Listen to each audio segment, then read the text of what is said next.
73% of the work that we do in business, in the professional world, is via email, but we're not taught how to write an email. 100%, maybe 99.9% of my deals were all closed via email. One of the strategies that I try to train and teach people that I work with is that I literally got chills when you were kind of like talking about that. there was a lot of misogyny, there was a lot of gaslighting, manipulation. Careers are not straightforward anymore. That's why I love bringing these stories, because that is where our like lessons come from and growth comes from.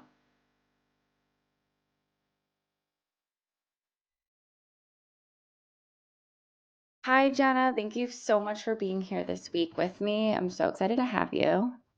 Thanks for having me. I'm excited to be here. Yeah. So, what I love about your story, since we've been connected for the past several years, is so many things about your background. But I really love that you have not only transitioned a couple times, but then um, you've really navigated some difficult managers in the midst of that. And I think advocacy and learning how to advocate for yourself is a huge thing. But before we jump into that, I really want to talk through going back a few years for you and talking a little bit more. So you started your career in sales, account management, but then I love that you went back to school for communication and your master's. Can you talk to me about like what was that decision about? How did you come to going back to school and pursuing this passion? Yeah.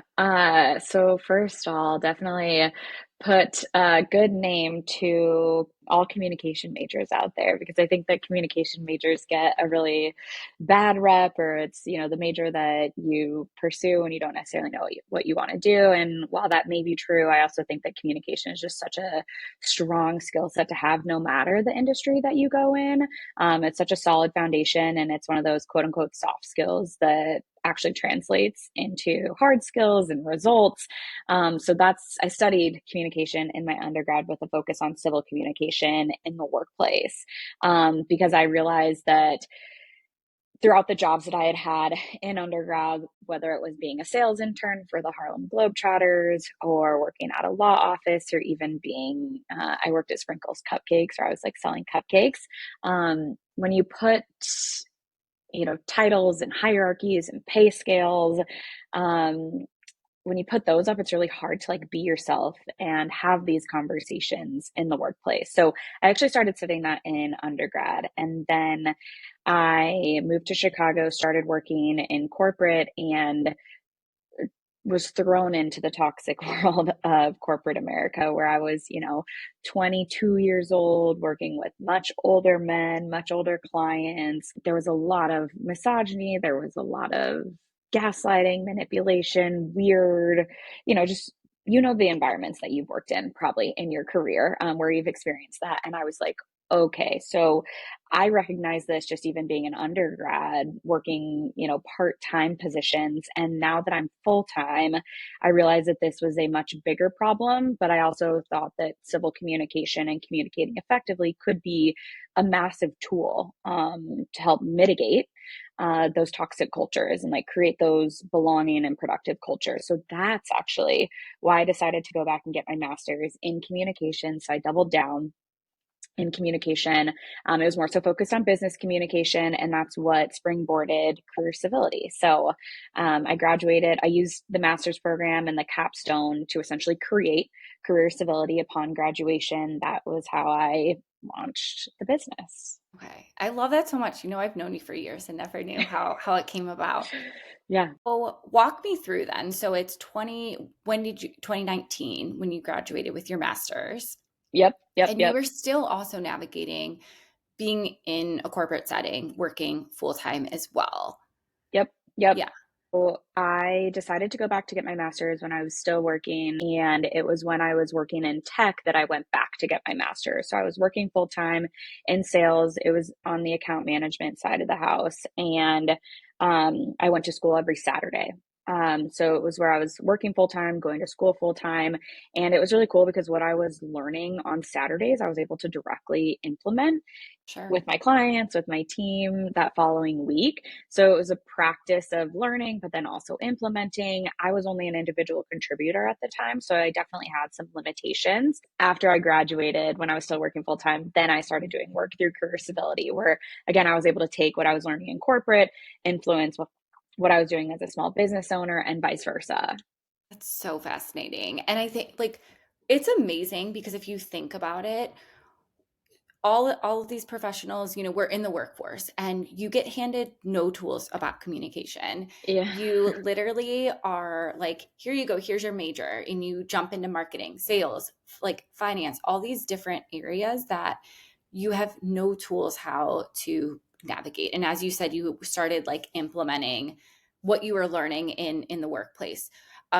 Was there a time that stood out to you the most in those years after you got your master's that was maybe the most difficult in navigating communication in the workplace? Is there something that stands out that's like that was a pivotal moment of navigating just a difficult situation through communication, whether it was difficult manager or employees, anything like that? Yes, and before I think to that situation, I also think that's what I'm so why I'm so passionate about this work is because we don't use tools. Like it's, the joke that goes around on social media where it's like, sweet, taxes are due. I'm glad I learned how to play, the recorder, right, in school. And I always say that when it comes to communication as well, specifically email communication. We're taught how to write a 5 paragraph essay or how to create an outline, for a paper that you're writing, but we're not taught how to write an email. And 73% of the work that we do in business in the professional world is via email. So Email. we're Yeah. just learning through osmosis. We're taking these, I hope you're doing well, let me know. And those are just so ineffective. So that's where it seems really simple to be like, hi, I teach people how to communicate, write better emails essentially, or communicate more effectively via email. But especially as someone who grew up in the world of sales, 100%, maybe 99.9% of my deals were all closed via email. It's business Yeah. today is very different than it was 20 years ago, where you'd go into the office, you'd shake someone's hand, they would sign the contract right there. Right now, you're doing it all via email. You're sending a DocuSign or, a Dropbox signature file. And that's how they're signing and closing. So you need to be able to write those emails to be able to get them to respond and sign that contract or respond to move the project along, whatever it may be. That all comes down to effective communication skills. That's so wild. I'm so like it just dawned on me how powerful email communication is. Like I always knew it, but you don't realize it until sometimes like hostility comes from, right? Like Yes. an email is sent and then your mind starts going because you're like, what? They replied, oh, they did this. And then Oh, it just builds up over time, especially navigating a lot of different generations in the workforce. It's wild how we are so dependent on email and then no one is really trained on it. You're just given like, start writing, just yeah. send out information. You just brought up some like the different generations in email, and everybody communicates so differently depending on the generation that they grew up in. The passive aggressive emails, the dot dot dot in emails, the CCing in emails, the reply all. Like there are so many situations and so many nuances that people just don't necessarily know how to navigate or work through or how to respond. So that's a big pillar of my communication training and the work that I do. And then there's always those clients that no matter what email they send you, they're making you mad, or the managers that you have to work with. I think the most difficult managers are the ones that just never respond to you, right? Like they're so busy because I get it. I think middle management and, manager, director level positions, those are the hardest positions to be in because you're getting pressure from both the top and the bottom. Your calendars are booked from with internal meetings and one-on-ones, and you are stretched so thin that you don't even have the capacity to keep up with your inbox. And yet people are relying on you. So how do you email them? How do you communicate with them? You also have the managers that don't think twice about how they're emailing you, and they just fire off emails and short messages, and you're like, email others how you'd want to be emailed, right? Yeah. So The short that's, messages. Oh, yeah, it yeah, hurts. those are hard. And then I know I totally took us in a different direction in No, terms no, of I email communication. love this topic. Actually, I'm like so glad we went there. I think just bringing it back, yeah, and how it all connects though is, was there a specific time that stood out that was like super challenging that you again had to use communication? So that obviously is email, but I know you've Yeah. also navigated some tough managers, which I think again is a topic that every single person in their career will encounter and needs to learn more about. Yeah, it's something that it is nice to know you're not alone in dealing with this, and yet it's kind of maddening that it just is always happening.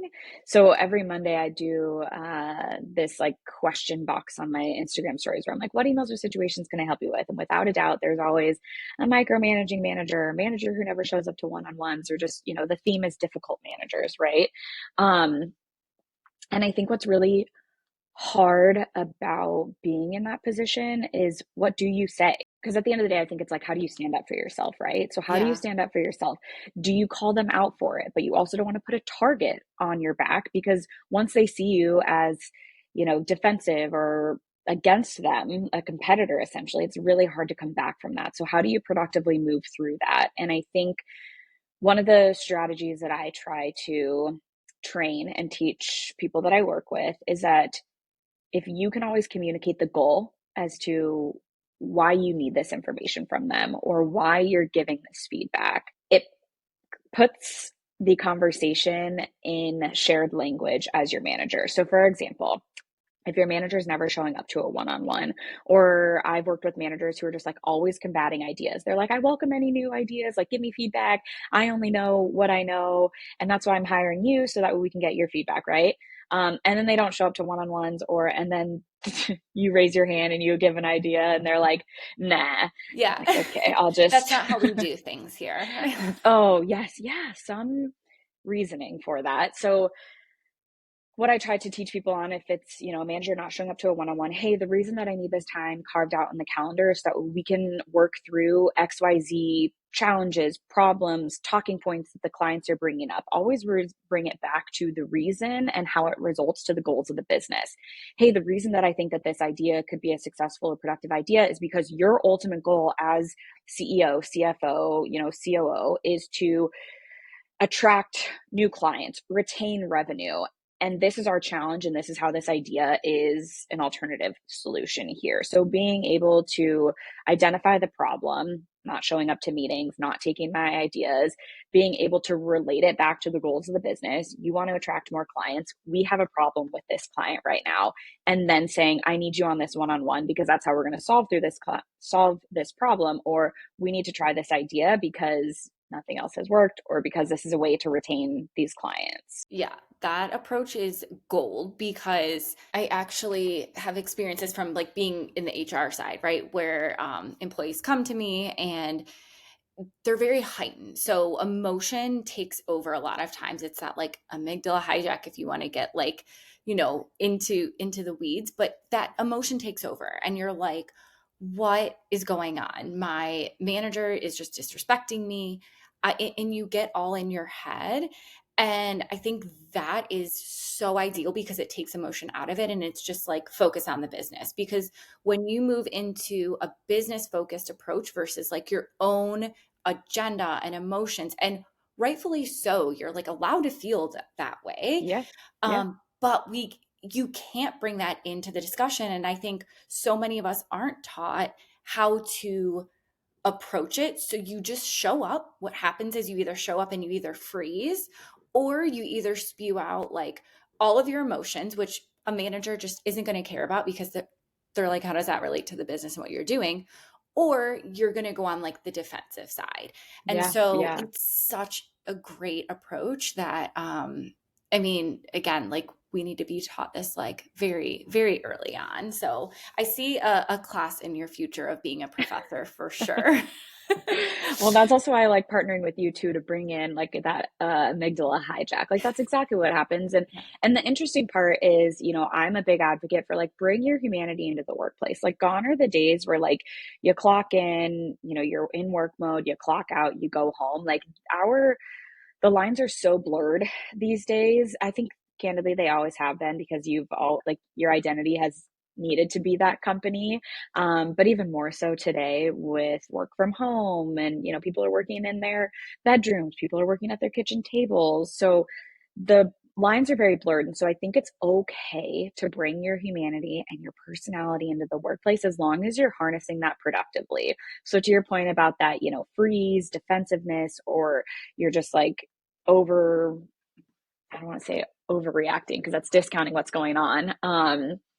But where you're spewing everything, there's a certain skill set for you to be able to hone all of that. So that way, when you call your manager out for being disrespectful or rude or unresponsive, you're able to do it in a productive way that doesn't taint the relationship and ultimately gets you what you want out of the conversation. Yeah, and I think the key word is productive here.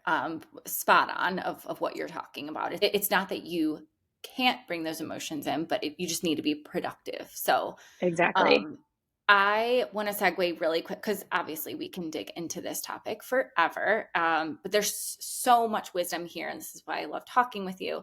But I want to segue into a little bit more just about like what's inspired and impacted you in your career. So I always like to ask, what is like the best advice you've been given that you want to continue to pass down to your community? And even your kids as you look forward in the future. I really looked up to my parents professionally. Like my mom was a full-time working mom. She's an occupational therapist. She was in the school systems. My dad owned his own business. So I always looked up to them professionally. And my dad, they both had days where they were tough days, whether it was students with my mom, overwhelmed. I mean, she's still dealing with that in her career. And then my dad recently retired, but like it was like, we'd have to cancel family vacations because a machine would go down or because this would Yeah. happen. And, you'd always tell me, like, you take the good with the bad and you run with it.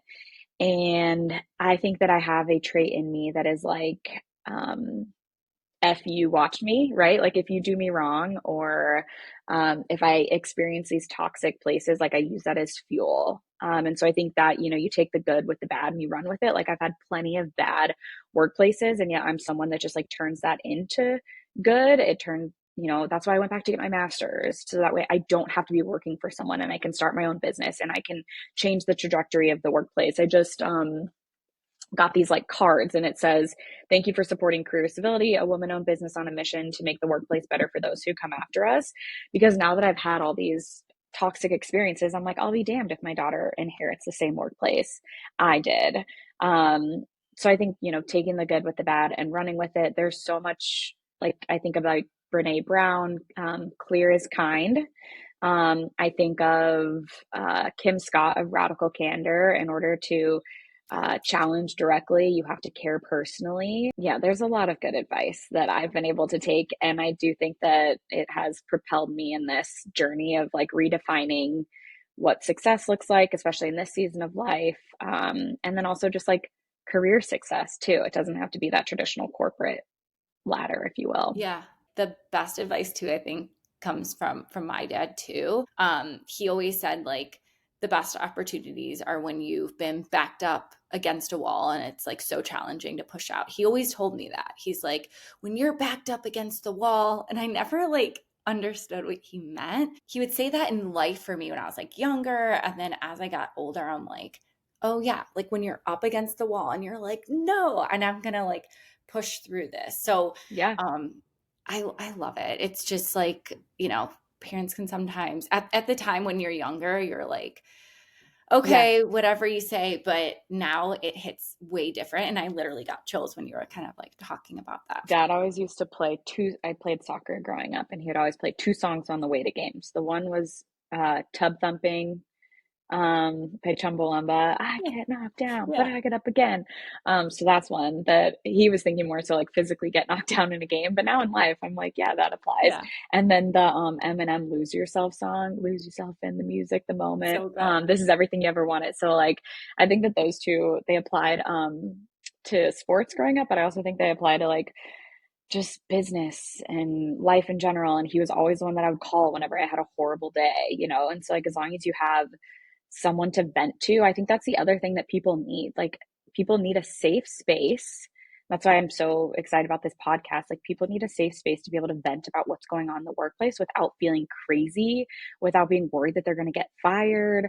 Um, and I think that that's hopefully what career civility and, what your coaching services are doing as well, is just like giving people an outlet to not only vent and feel safe about it, but then also walk away with like tools and solutions. That way they walk into work the next day and they're like, all right, yesterday was horrible, but we're moving forward and I actually have a game plan for how to make this better, you It's know? about a strategy. I think like we're in a different world right now, and very much so than, even 6 months ago, and even 5 years ago, and 10 years ago. And so when we look at what typically we've been taught in at a university level is you get your major and you land this internship and this job and you just work your way up. However, as we've learned from navigating our own careers, it's wildly different. You have obstacles coming at you. You have different people, diversity, you have different backgrounds. And so all of these things are coming at you in the workforce, coupled with your own personal growth. And so careers are not straightforward anymore. They are so far from that. And so that's why I love bringing these stories, because that is where our like lessons come from and growth comes from. It's not this perfect image and plan in our minds. It just isn't. And for those who have planned it and stuck to it, I want to know your secret, but I also kind of love living in this space of the unknown and, going through a career, navigating change and just kind of like Yeah. figuring it out. Um, so you provided so much information for our listeners. I'm so grateful for you, Jenna. Can you share just where to find you, where to follow you, any information for those who haven't connected with your community yet? Yeah, absolutely. So my website's careercivility.com, and that's career and then civility. Same thing. My handle on TikTok, my handle on Instagram is at career civility.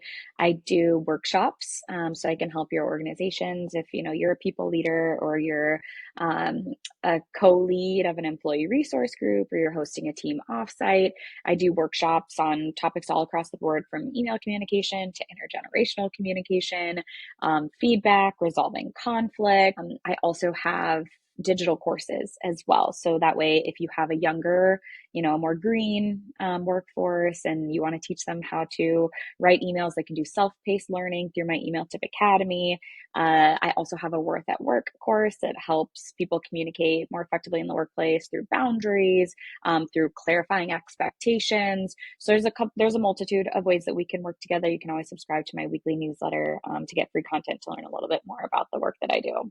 I love it. Thank you so much for being here.